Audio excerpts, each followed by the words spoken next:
fire Brad Stevens already.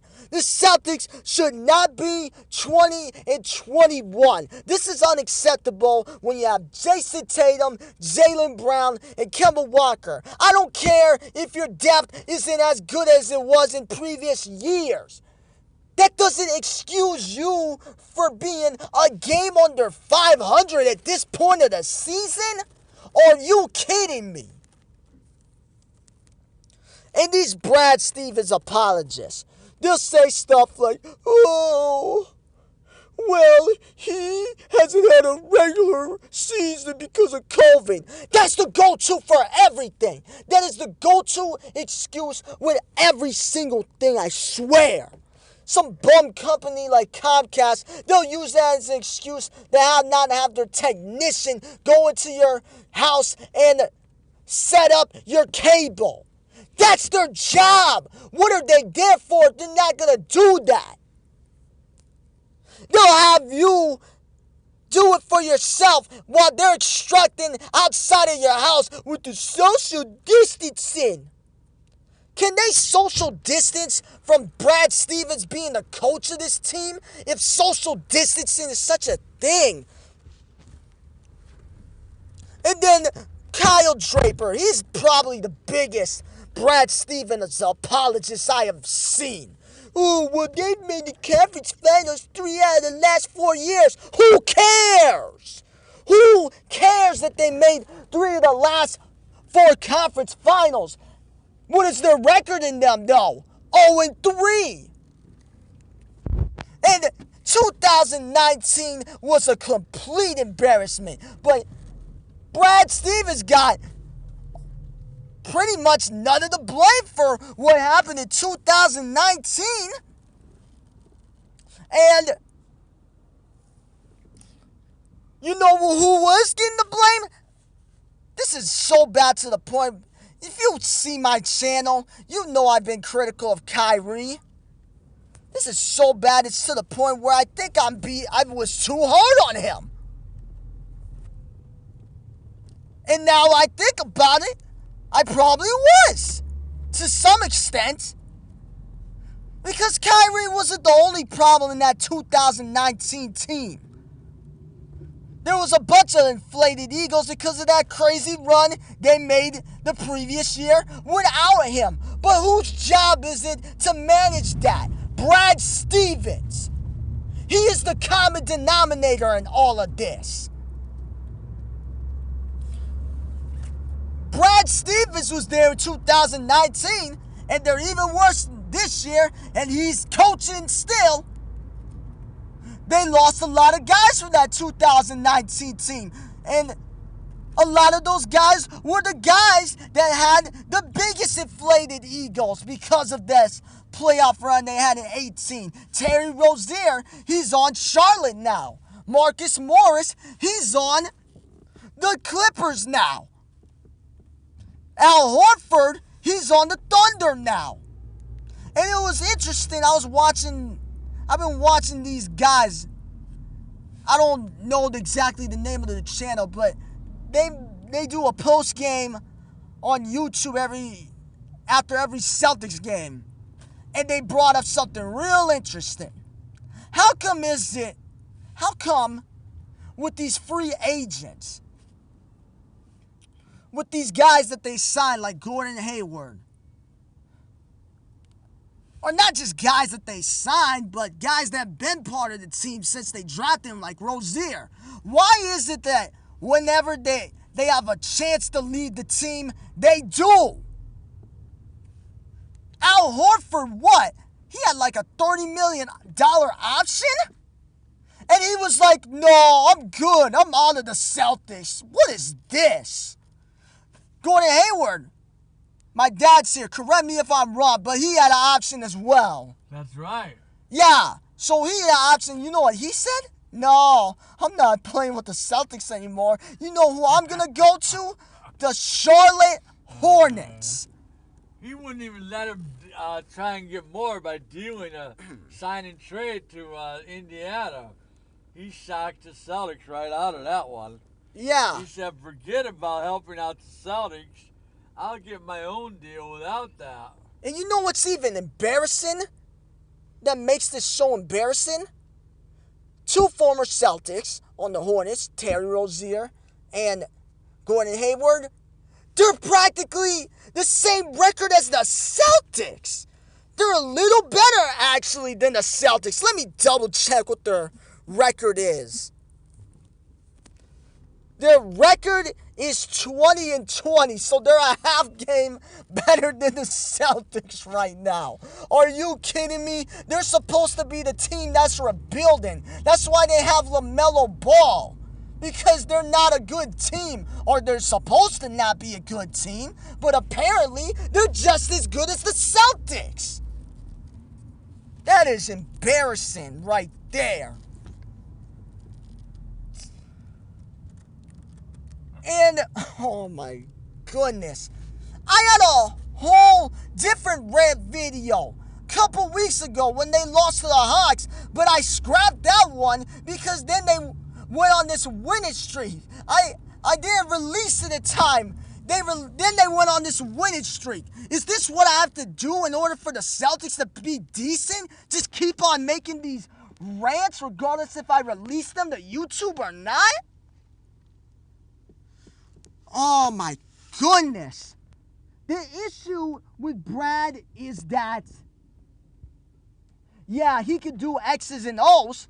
He could be a good coach when he's with a bunch of guys that aren't really expected to be good. And these guys I was watching the post game on, they were saying this also, that Brad Stevens, he could coach real good when they're under the radar. When he was in his first couple of years with the Celtics, that was his best years. When they made that trade for Isaiah in 2015, I don't think anyone envisioned him becoming the guy he did become, and then he disappeared, which is a real career tragedy. He goes from almost scoring 30 points a game and then he becomes irrelevant. That's crazy in itself. Used to one of the main thing of the Kyrie trade was giving up Thomas. They should have never gave him up if we'd have known what Kyrie was going to do the next 2 years. Yeah, hindsight is 20/20, but that is true though. But I was saying when they did make that trade, I did think they did win the deal, but at the same time I was saying that 8th pick though, because that's what they traded away.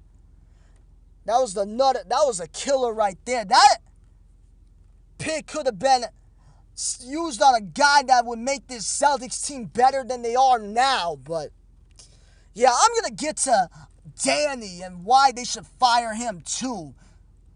They're still harping on, 2008. That was 13 years ago. Who cares? You're the Boston Celtics. This is why they hang banners. They're not like these other bum teams or teams that have been bums for most of their history, like the Clippers, where, let's have a banner for division titles. We hang up championship banners. That's it. So, just to go back on the biggest Brad Stevens apologist, Kyle Draper. Much respect to him, though, because he actually did. One time when we went to a Celtics game, my dad actually did wave at him, and he waved back. So, much respect to that, but I heavily disagree with Kyle Draper. You're getting all excited about conference finals appearances?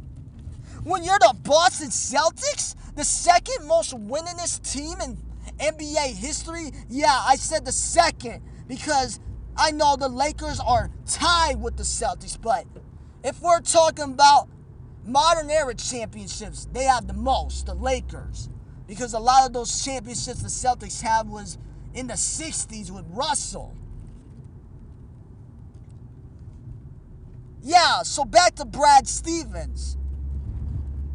When you have expectations around you when people think you're going to be a team that should be in the finals, then it's like the scene in 8 Mile, the opening scene with Eminem. You choke.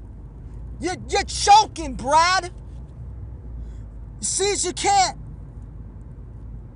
get the players to play at a higher level when there's expectations around you, when it's more blue-collar kind of guys. Yeah, there's no pressure right there. That's why he was able to lead Indiana. Wait a minute. Butler to those 2 championship games. But he obviously didn't have that final thing as a coach to make them a champion. He was good enough to get them to the game. I don't think you'd been able to be that successful if you were to give him the roster of Kentucky.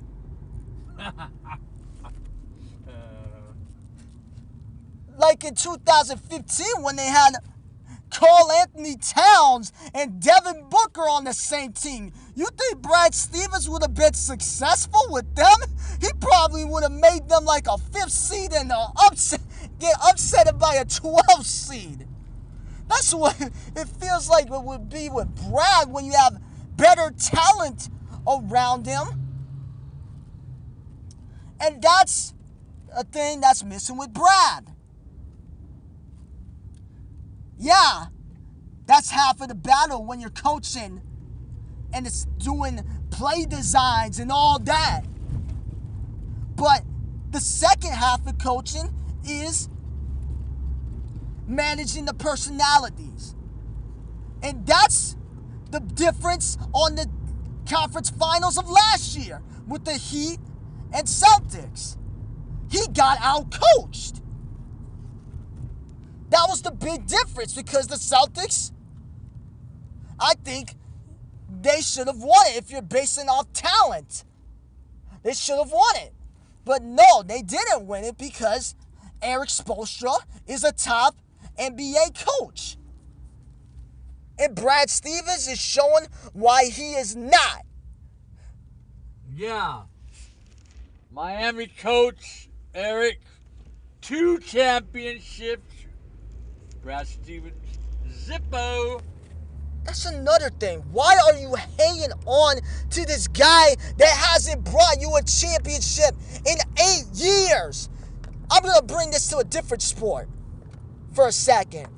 The NFL. The Philadelphia Eagles fired their coach after just winning a championship 3 years ago.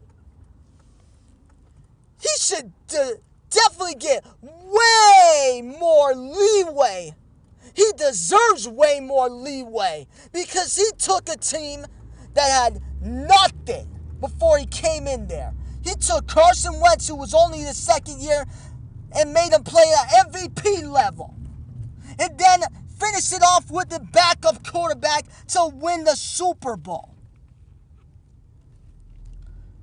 And you're telling me he could get fired after just 3 years of winning a championship? Brad Stevens can't get fired when he has nothing to show for it? Danny Ainge hasn't won anything in 13 years? Come on, Wick. I've met you in real life, Wick.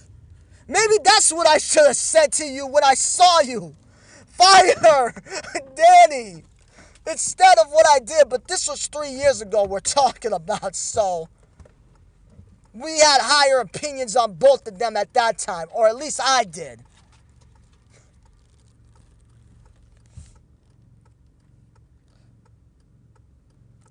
With Brad Stevens, 2019 is just a complete embarrassment. I know Bill Simmons, he's biased, he's a Celtics fan, but there's a part of him that must have genuinely believed that the Celtics were going to be really good.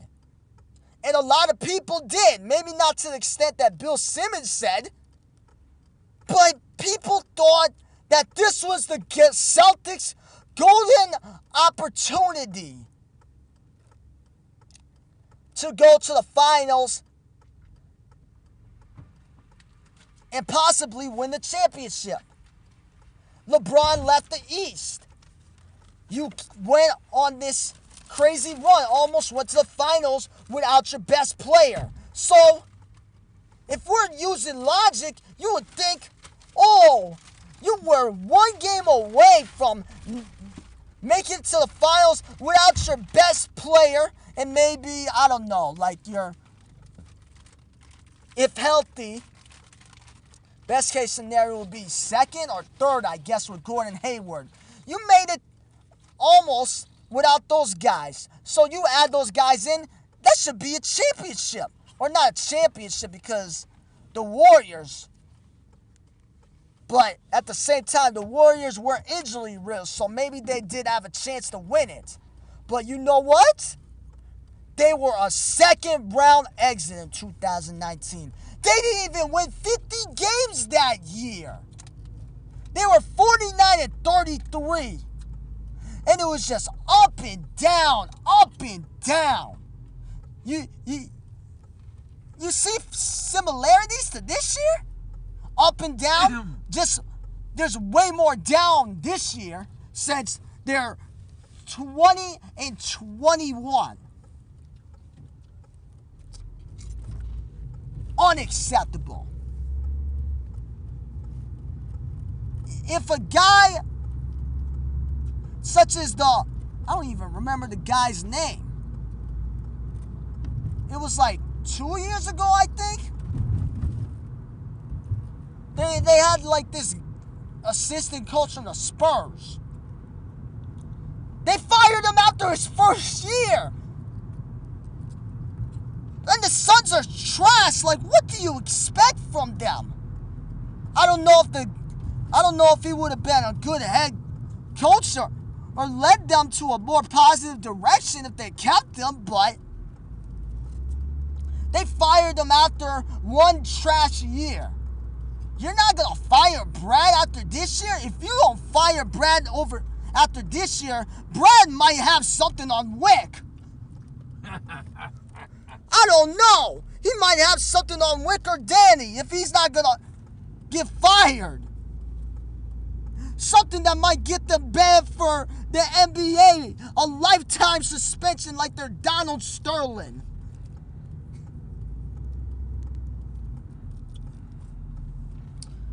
And to those rumors about him going to Indiana, go ahead, Brad. Go to Indiana. We won't miss you. At least I won't. Because this year has been the last straw with me and Brad Stevens. You're looking at 2019. You get out-coached in the Eastern Conference Finals. And you're not even a 500 team at this point. You lose a couple more games, you're out of the playoffs right now.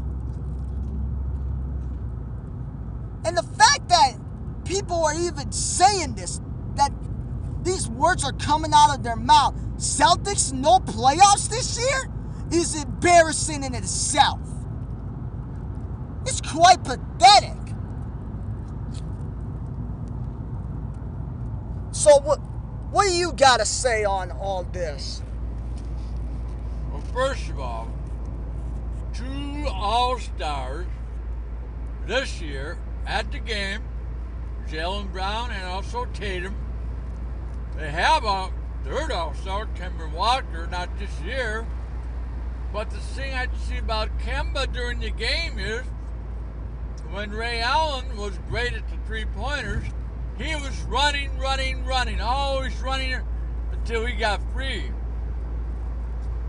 It's the opposite with Walker. Are you kidding me? He brings the ball up, gets to the top of the key, passes it to Tatum or Brown, then he runs around to the corner and just kind of stands there. That mind boggles me. He doesn't call for the ball even. He just kind of, okay, let me watch this series of plays. It's incredible. I told Dylan last night, get rid of him. Trade him for another big. Andre Drummond. Dylan said, no, that won't work. Hey, it'll work. They'll make it work. I mean, they got guards that can replace what Walker's doing. Oh, yeah. Like Teague, for example. Y'all right. Jeff Teague. This is not 2015 we're talking about. Jeff Teague. Oh, yeah, what? We're going to have the rookie. I mean, Pray Pritchard's good for the role he's at, but put him as a starter, that's not going to end out well. Having Braden Pritchard as a starter, y'all right. We have enough bigs as it is, and then you're going to trade a point guard for a big? Robert Williams has been playing pretty good lately. Good for him. Well, my point is whether it's they need to make a trade just to shake up. If they're not going to fire Brad, then they need to make a trade to shake up this combination. But yeah. Then I'm thinking they might trade for someone really good, and Brad still couldn't put it together. I mean, like Dylan said, yeah, he was able to get Butler to the final game twice, right? Yeah. But guess what? No championships. No championships ever by Brad. Maybe he got one in what's that called? The rec league. Maybe he got a champion there. We don't know, but it doesn't count the rec league. So I say fire him. There's plenty of coaches out there, previous coaches, that would love to have a shot to shake this lineup. Brad's like apathetic. He's never mad. He's never this. Well, hey, you need to get the players fired up sometime. Tear them down to get them fired up. Yeah, and this is what I also want to mention with Brad Stevens. I was talking with somebody on social media about it. And I mentioned this to him. The difference between, yeah, I know Doc Rivers kind of lost the locker room, but it's weird. It's weird when you have a player. I'm defending Doc Rivers. They should have fired. They should fire Doc Rivers. I think that was the right decision because it wasn't a good situation. It's weird from a personal standpoint. If you know this, Doc Rivers' daughter got cheated on by Paul George. They were in a relationship. So if I was Doc Rivers, I don't feel like I want to coach that guy. I feel like I want to choke this guy. So of course that's gonna be a bad situation, and you're gonna lose your locker room when one of your players cheated on your daughter. Yeah, but with Doc Rivers, there was a big difference with him and Brad Stevens because Rondo, he was known to be a head case at points sometimes. But Doc Rivers never let it affect the team negatively.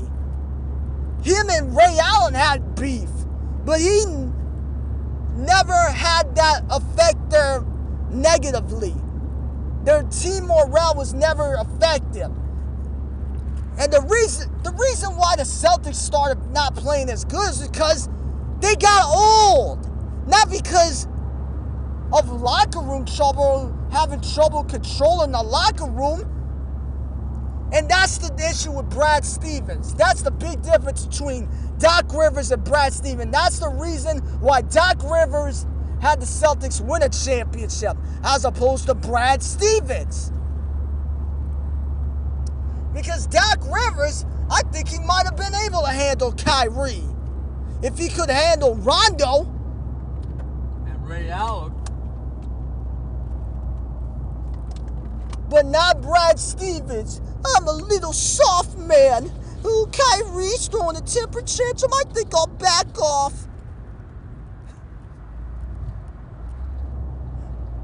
And I was talking about with this person on social media too. He was joking. Should the Celtics give Kendrick Perkins an assistant job? Give him a little more toughness? I was saying they low-key should. Because of the awful trade they made in 2011, that's the least they should have done.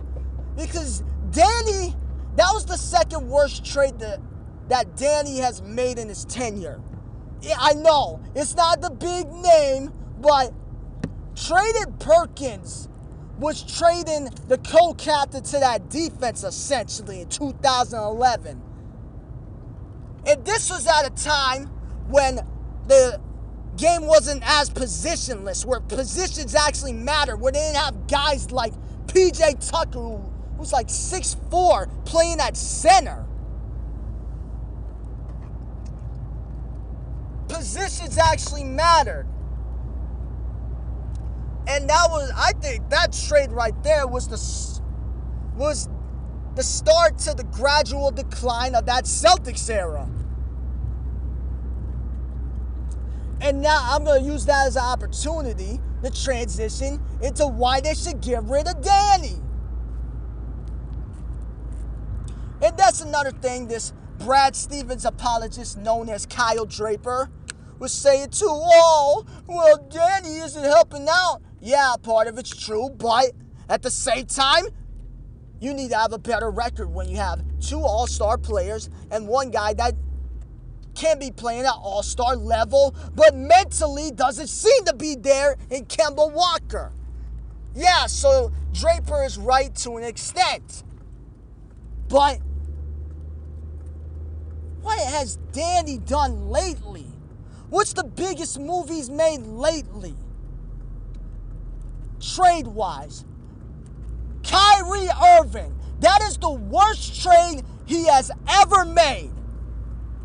You traded a guy. I know this is easy to say in retrospect. But you traded a guy who gave his heart to this team for a guy that whined his way out of Cleveland and got rid of a draft pick, a high draft pick on top of it. You also got rid of Jay Crowder too, who isn't this household name, but he was a guy that became a culture starter for that team. Because I was hearing something about how the Celtics were like 12 games under 500 before they made that trade for Crowder 6 years ago. And then they started becoming a playoff team.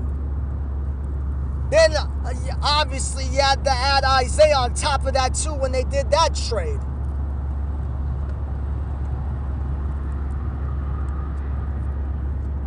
But Danny has failed. Championships. The Celtics are about championships. I said this earlier in the video. I'm going to say this again. They hang championship banners. And he hasn't won one in 13 years. There's so many times where he could have pulled the trigger, but he pulled it at the absolute wrong team. There's so many rumors during the years. When Durant left the Thunder, there was rumors of Westbrook getting traded. Why couldn't you trade for Russell Westbrook? Why couldn't you trade for some other guy that wasn't Kyrie Irving, that wasn't throwing a fit about being the man? But instead, you did that trade. And yeah, you made the selections of Jason Tatum and Jaylen Brown. But how long ago was that now? 5 and 4 years ago. The Brooklyn trade, that's almost 10 years ago now. This is a what have you done for me lately? and you haven't done much lately. You've had all these free agents go. All these guys. You signed these guys like Horford and Hayward. But then when the opportunity comes for them to leave, they say bye-bye, Celtics. Why is that? Why is it that Al Horford declined $30 million for a much cheaper contract? Why is that? And the worst part of it wasn't like the contract expired. It was an option. Exactly. When they had the chance to opt out, I'm gone. I think it's kind of because of the egos of Brown and Tatum. That's what Irving was complaining about. Yeah, I don't know about all that, but okay. I think it's because Brad Stevens, because you never want to pull the trigger, Danny. You pull it at the wrong time. Like with Kyrie. You don't want to fire Brad Stevens. And I swear, there's going to be that person. Oh,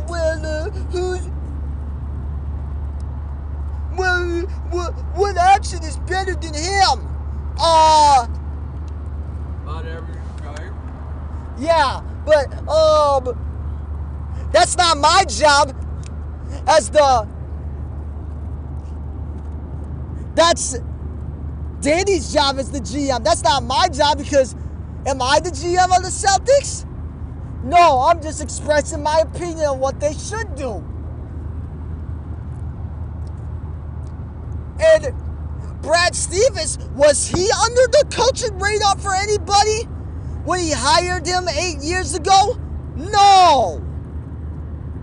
Not really.